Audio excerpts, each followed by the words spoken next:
Bago natin simulan ang ating video, nais ko munang magbigay ng taos-pusong pasasalamat sa inyong walang sawang pagsuporta at pagmamahal sa ating YouTube channel. Ang inyong patuloy na pagtangkilik at tiwala ay nagiging inspirasyon para sa amin upang patuloy na maghatid ng mga dekalidad na content. Salamat sa pagiging bahagi ng ating journey, at dahil sa inyo, patuloy tayong magtatagumpay. Pagmulat niya, nakahiga na siya sa isang lugar na hindi pamilyar, malamig, madilim, at puno ng hindi pangkaraniwang aura. Ang bawat hakbang ng kanyang pandama ay pinipilit na tuklasin ang paligid. Nang lalapit ang kanyang tingin sa paligid, nang lalaki ang mga mata niya. Kinabahan siya nang marinig ang boses mula sa system. Obsidian Hall detected. Materialized domain of the curse. Napansin niya na bumalik na sa normal ang kanyang paningin at mga kamay. Ngunit ramdam pa rin ang matinding bigat ng enerhiya sa paligid, parang bumabalot na lumang sumpa sa bawat sulok ng lugar. Ang dilim ay sumisipsip sa bawat liwanag, at bawat galaw ay nagiging mabigat.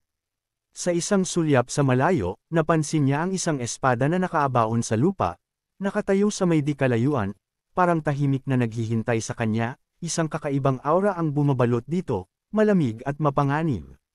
Si Yeching ay tumayo, pinipilit na patigilan ang panginginig ng katawan at iniisip kung anong klaseng hamon ang naghihintay sa kanya sa loob ng Obsidian Hall.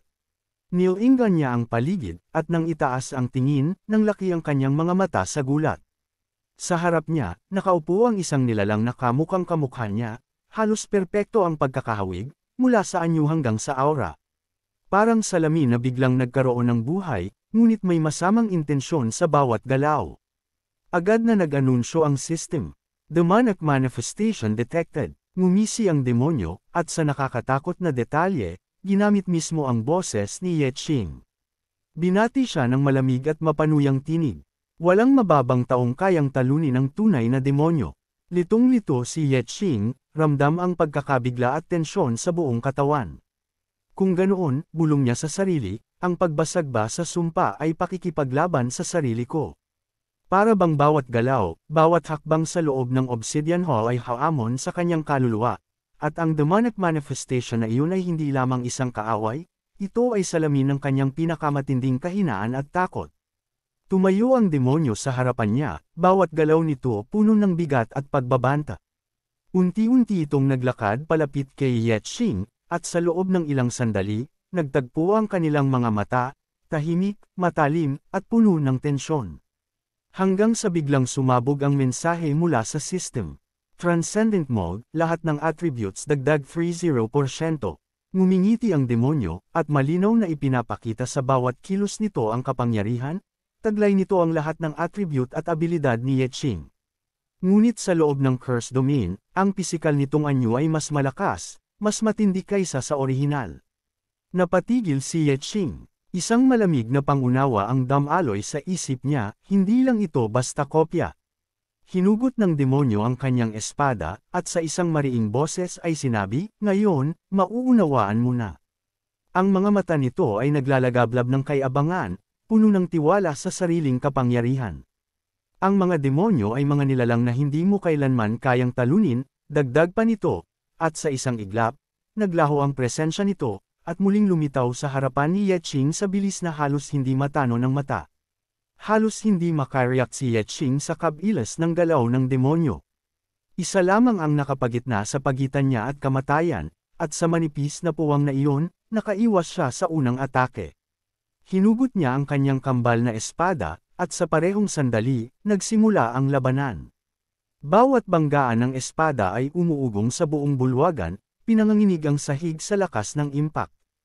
Ngunit napakalakas ng demonyo. Sa bawat hampas nito, napipilitang umatras si Yeching, paulit-ulit na natitinag sa lakas na halos lampas sa kaya niyang ipasan. Ang bawat galaw ay sinasalamin ng matinding presyon, isang babala na ang kalaban niya ay higit pa sa isang ordinaryong demonyo.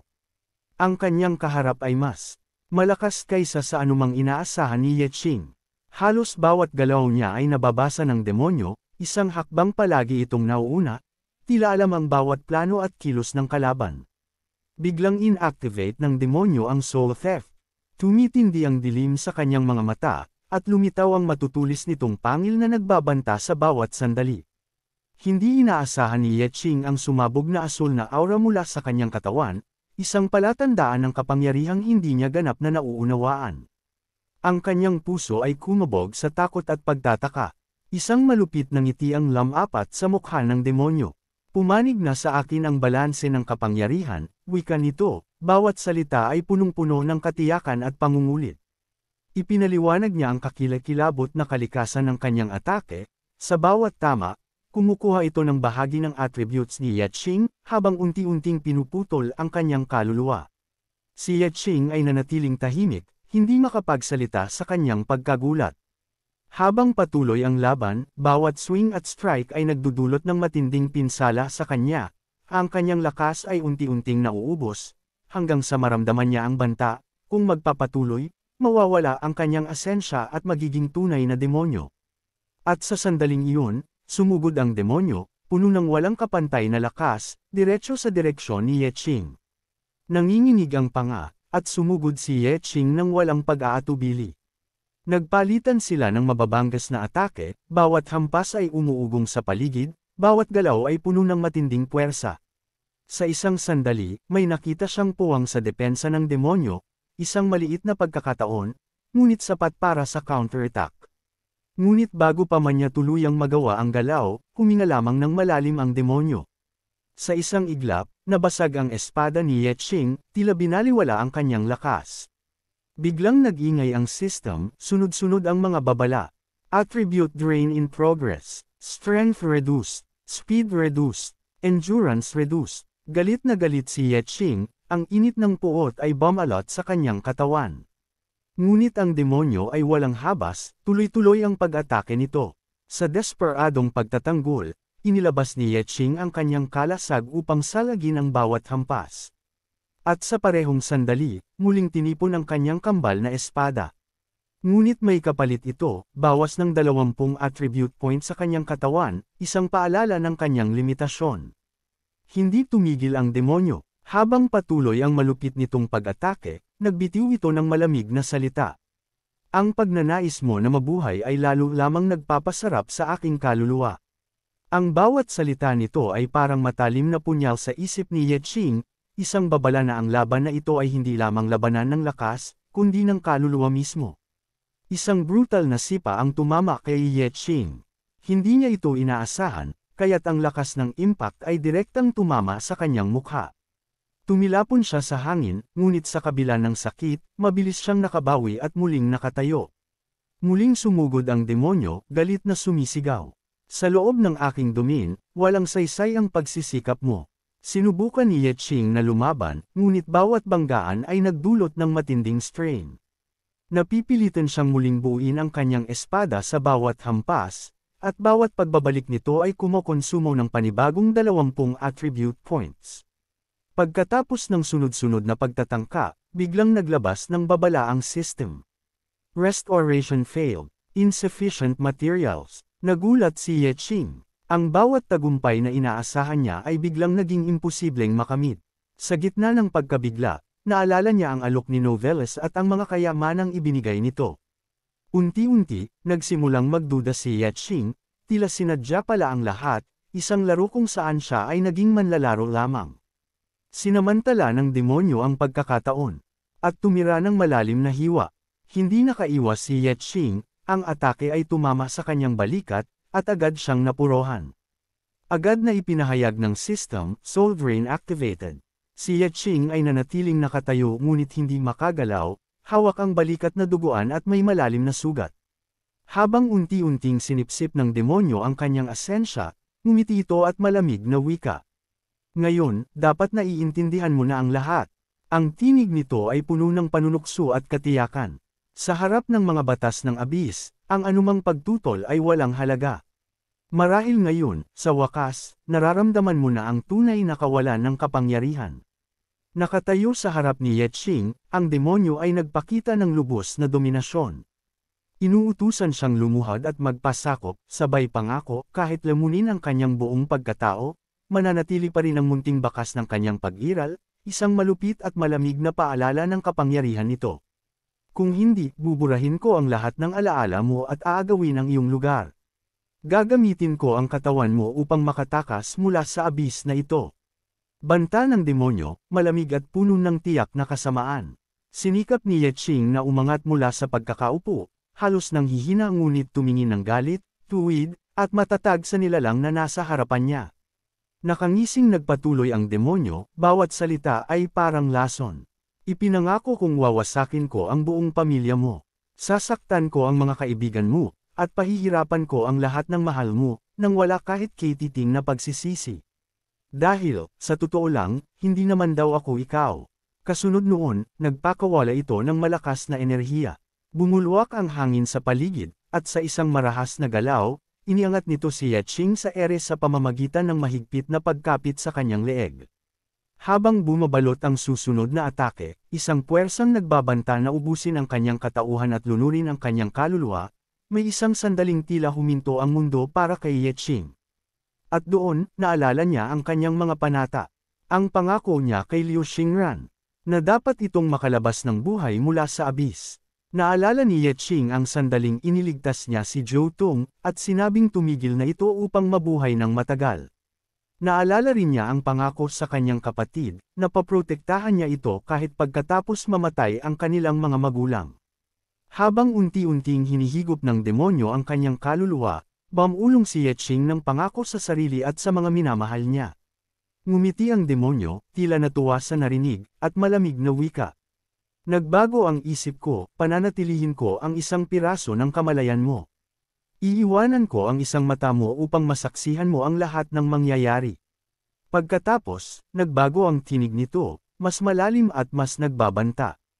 Ang misyon ko ay sirain ang sumpa, ngunit sa halip, pinabilis mo ito. Nagngalit si Yeching, ngipin niya'y kumapit sa galit. Kahit na ang kanyang katawan ay unti-unting nagkakaroon ng mga bitik at sugat dahil sa sapilitang pag-agaw ng demonyo, hindi napigilan ng kanyang isip ang galit at determinasyon. Ngumiti ang demonyo, nakatingin sa kanya ng may kasuklam-suklam na katuwang na pangungutya. Isa kang walang silbing nilalang sa harap ng mga Diyos, demonyo, at ng mga hindi maipaliwanag, kahabag-habag sa kahinaan. Si Yeching ay nahihirapan, ngunit ang bawat salita ng demonyo ay parang pampaalab sa kanyang kalooban. Ang bawat sakit, bawat pangungutya, ay nagiging simula ng apoy ng kanyang determinasyon, isang apoy na kahit unti-unting winuwasak ng kalaban, ay hindi magmamaliw. Nakangisi ang demonyo kay Yeching, malamig at mapanukso, at wika nito. Isuko mo ang lahat, sumama ka sa akin, talikuran ang lahat ng mahal mo. Hayaan ang sarili na tuluyang mapalitan, dagdag pa nito, habang mahigpit na hinawakan ang kanyang espada, handang ibagsak. Sa anumang oras, bigla, isang napakalaking pagsabog ang sumabog sa gitna ng pasilyo, na halos bumaligtad sa lahat ng paligid. Ngunit ilang segundo bago iyon, sa loob ng sariling kamalayan ni Yeching, nagaganap ang parehong tensyonadong pag-uusap, ang demonyo, nakikiusap sa kanyang ganap na pagsuko. Ang bawat salita nito ay binalot ng bigat at pagbabanta, unti-unting sinisipsip ang kanyang kalooban. At sa mismong sandaling iyon, sa kaibuturan ng kanyang kaluluwa, lumitaw ang espiritu ni Novelas. May utang ka pa sa akin, 400 divine artifacts, wika nito. Kaya paano mo hahayaang mamatay si Wei ngayon? Sa paningin ni Yeching, mukhang wala nang natitira sa kalaban, walang kahit anong natirang depensa, walang anumang pagbabago. Ngunit sa kabila ng lahat, may liwanag ng pag-asa at utang na loob na kumakapit sa kanyang puso. Itinaas ng demonyo ang espada para sa huling pagsalakay, sumisigaw sa galit at kasakiman. Sa wakas, mapapalitan na kita. Sa bawat segundo bago tumama ang armas, ang paligid ay napuno ng tensyon, isang sagupaan ng kalooban, lakas, at kapalaran na magpapasya kung sino ang tunay na magmamay-ari ng sariling kapangyarihan. Ngunit, sa isang sandali ng desperasyon at determinasyon, hinawakan ni Yeching ang talam ng espada gamit ang isang kamay. Umatras ang demonyo, kitang-kita ang pagkagulat sa mga mata nito. Sumigaw ito, puno ng galit at pagkabigla. Ano ang nangyari? Ang hangin sa paligid ay tila huminto sa tensyon, isang saglit na katahimikan bago muling sumiklab ang labanan, habang ang bawat galaw ni Yeching ay nagbabad ng bagong panganib at misteryo sa demonyong nakaharap niya.